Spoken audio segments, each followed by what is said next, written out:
ದಾಸ್ ಅವರು ಹುಟ್ಟಿದಂಥ ಈ ಒಂದು ಪುಣ್ಯಭೂಮಿಯಲ್ಲಿ ಇವತ್ತು ಅನಂತ ಜ್ವಲಂತವಾದ ಸಮಸ್ಯೆಗಳನ್ನ ಎದುರಿಸ್ತಾ ಇದ್ದೀವಿ ನಾವು. ಇವತ್ತು ದೇವರಾಜ ಅವರು ಇಡೀ ರಾಜ್ಯ ಅಲ್ಲ ದೇಶದಲ್ಲೇ ಅವರ ಹೆಸರನ್ನ ಅಮರವಾಗಿ ಮಾಡಿರೋಂಥ ಸಂದರ್ಭದಲ್ಲಿ ಹುಣಸೂರಿನಲ್ಲಿ ಹಲವಾರು ಸಮಸ್ಯೆಗಳು ಕೊಳತು ನಾರ್ತಾ ಇದ್ದೇವೆ. ಆ ಒಂದು ನಾರ್ತಾರ ಒಂದು ಸಮಸ್ಯೆಗಳ ಮುಂದಿಟ್ಕೊಂಡು ಇವತ್ತು ಪ್ರತಿಭಟನೆ ಹಮ್ಮಿಕೊಳ್ತಾ ಇದ್ದೇವೆ. ಇವತ್ತು ಪ್ರಮುಖವಾದ ವಿಷಯ ಏನಂದ್ರೆ ಹುಣಸೂರು ತಾಲೂಕಿನಿಂದ ಹುಣಸೂರು ನಗರದಿಂದ ಪಿರಿಯಾಪಟ್ಟಣ ಇರ್ಬೋದು, ಪಿರಿಯಾಪಟ್ಟಣ ಅದನ್ನ ನಮ್ಮ ಸತ್ಯ ಫೌಂಡೇಶನ್ ಸತ್ಯಪ್ಪನವರು ಒಂದು 3-4 ಲಕ್ಷ ಖರ್ಚು ಮಾಡಿ ಜಲ್ಲಿ ಕಲ್ಲು ಮತ್ತೆ ಕಾಂಕ್ರೀಟ್ ಹಾಕಿ ಒಂದು ಆಟ ನಿಲ್ದಾಣ ಮಾಡಿಕೊಟ್ಟು, ಅದಲ್ಲದೆ ನಮ್ಮ ಮಾಜಿ MLAಗಳು ಮಂಜುನಾಥ್ ಅವ್ರಿಗೆ ಹೇಳಿ ನಾವು ಮೇಲ್ಛಾವಣಿ ವ್ಯವಸ್ಥೆ ಮಾಡ್ಕೊಂಡು, ಯಾಕೆಂತಂದ್ರೆ ಮಳೆ ಟೈಮಲ್ಲಿ ಬಿಸಿಲಿನ ಟೈಮಲ್ಲಿ ತುಂಬ ಆಟಗಳು ಹೆಂಗೆ ಹೋದ್ರು 80ರಿಂದ 100 ಆಟಗಳು ನಿಂತ್ಕೊತೈತೆ.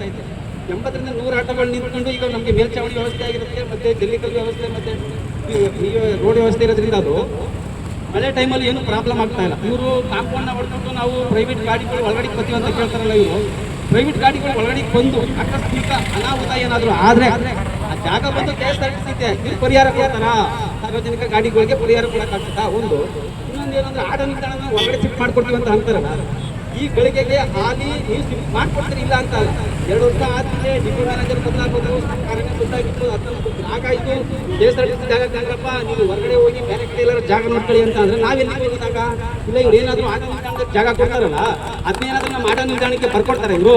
ಇಲ್ಲ ಈಗ ನಾವು ಮಾಡ್ಕೊಂಡಿರೋ ಜಾಗ ಆಟ ನಿಲ್ದಾಣ ಏನಾದರೂ KSRTCಗೆ ಸಂಬಂಧಪಟ್ಟಿರೋದಾ? ಇಲ್ಲ, ಅದು ಸಂಬಂಧಪಟ್ಟಿರೋದು ನಗರಸಭೆಗೆ ಜಾಗ. ಇವರು ಒಳಗಡೆ ಜಾಗ ಮಾಡ್ಕೊಡ್ತೀವಿ ಅಂದ್ಬಿಟ್ಟು ಒಕ್ಕಲ್ಸ ಕೆಲಸ ಮಾಡ್ತಾವ್ರಿ ಇವರು. ಈಗೇನು ಅಂತಂದ್ರೆ ನಾವೀಗ ಈಗ ಮುಷ್ಕರ ಮಾಡ್ತಾ ಇರೋಂಥದ್ದು ಇದು ಶಾಂಪಲ್, ಓನ್ಲಿ ಟ್ರೈಲರು. ಇದಕ್ಕೆ ಸರ್ಕಾರ ಬರಲಿಲ್ಲ ಅಂತ ಅಂದ್ರೆ ಆಮೇಲೆ ಮಾತ್ರ ಉಪವಾಸ ಕೊಲ್ಲಬೇಕಾಗ್ತದೆ. ಬಸ್ ಸ್ಟ್ಯಾಂಡ್ ಒಳಗಡೆ ಪ್ರತಿ ಒಂದು ಜೀವಕ್ಕೂ ಕೂಡ ಸರ್ಕಾರ ಹೊಣೆ ಆಗಬೇಕಾಗ್ತದೆ.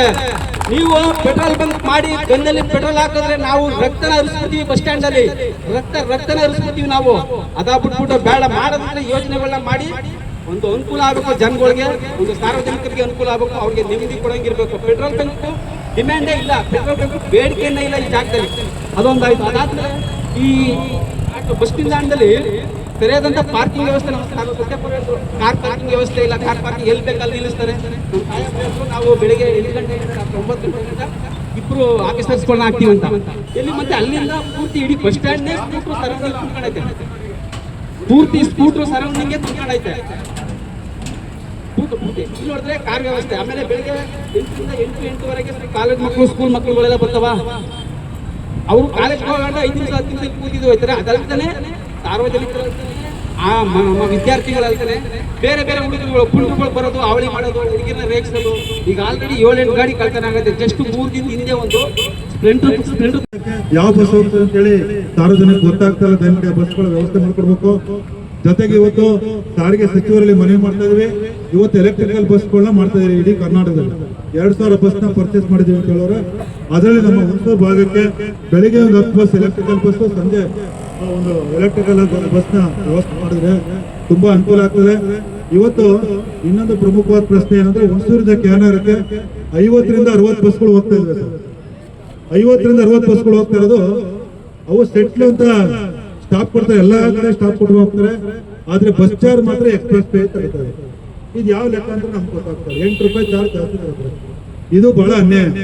ಸೆಟ್ಲ್ ಬಸ್ ಆಗಿದ್ರೆ ಸೆಟ್ಲ್ ಬಸ್ ಟಿಕೆಟ್ ತಗೊಳ್ಳಿ, ಎಕ್ಸ್ಪ್ರೆಸ್ ಇದ್ರೆ ಎಕ್ಸ್ಪ್ರೆಸ್ ತಗೊಳ್ಳಿ, ನಮ್ಗೇನು ಅಭ್ಯಂತರ. ಒಂದೇ ಒಂದು ಬಸ್ ಹೋಗ್ತಾರೆ, 50 ಬಸ್ ಹೋಗ್ತವೆ ಪ್ರತಿನಿತ್ಯ ಬೆಳಿಗ್ಗೆ ಸಂಜೆ ಆ ಕಡೆ ಈ ಕಡೆಗೆ. ಆದ್ರೆ ಎಕ್ಸ್ಪ್ರೆಸ್ ಫೇರ್ನ ತಗೋತಾ ಇದ್ದೀರಿ. ಮತ್ತೆ ಇವತ್ತು ಹುಣಸೂರು ನಗರದಲ್ಲಿ ಇಲ್ಲಿ ನ್ಯಾಷನಲ್ ಹೈವೇ ಆದೋಗಿದೆ, NH 275 ಹೋಗ್ತಾ ಇದೆ. ಆ ರಸ್ತೆಯಲ್ಲಿ 30ರಿಂದ 35 ಸಾವಿರ ವಾಹನಗಳು ಓಡಾಡ್ತಾ ಇದಾವೆ. ಇವತ್ತು ಹುಣಸೂರು ತಾಲೂಕಿನಲ್ಲಿ 10ರಿಂದ 15 ಸಾವಿರ ವಾಹನಗಳು ಇಲ್ಲಿ ಬಂದು ಹೋಗ್ತಾ ಇದಾವೆ. ಇಲ್ಲಿ ಆಟೋಗಳಿದಾವೆ, ಕಾರ್ಗಳಿದಾವೆ, ಎಲ್ಲ ಇದಾವೆ. ಇವರೆಲ್ರಿಗೂ ಒಂದು CNG ಗ್ಯಾಸ್ ಬೇಕು. ಒಂದು ಪೆಟ್ರೋಲ್ ಬಂಕ್ ಹೇಳಿದ್ದು IOC ಇಂಡಿಯನ್ ಆಯಿಲ್ ಕಾರ್ಪೊರೇಷನ್ ಮನವಿ ಕೊಡ್ಬೇಕು ಅಂತೇಳಿ ಆ ಒಂದು ವಿಷಯ ಇಟ್ಕೊಂಡಿದ್ವಿ. ಹುಣಸೂರು ತಾಲೂಕು ಪ್ರಮುಖ ಬೇಡಿಕೆಗಳನ್ನ ಮುಂದೆ ಹೇಳ್ತಾ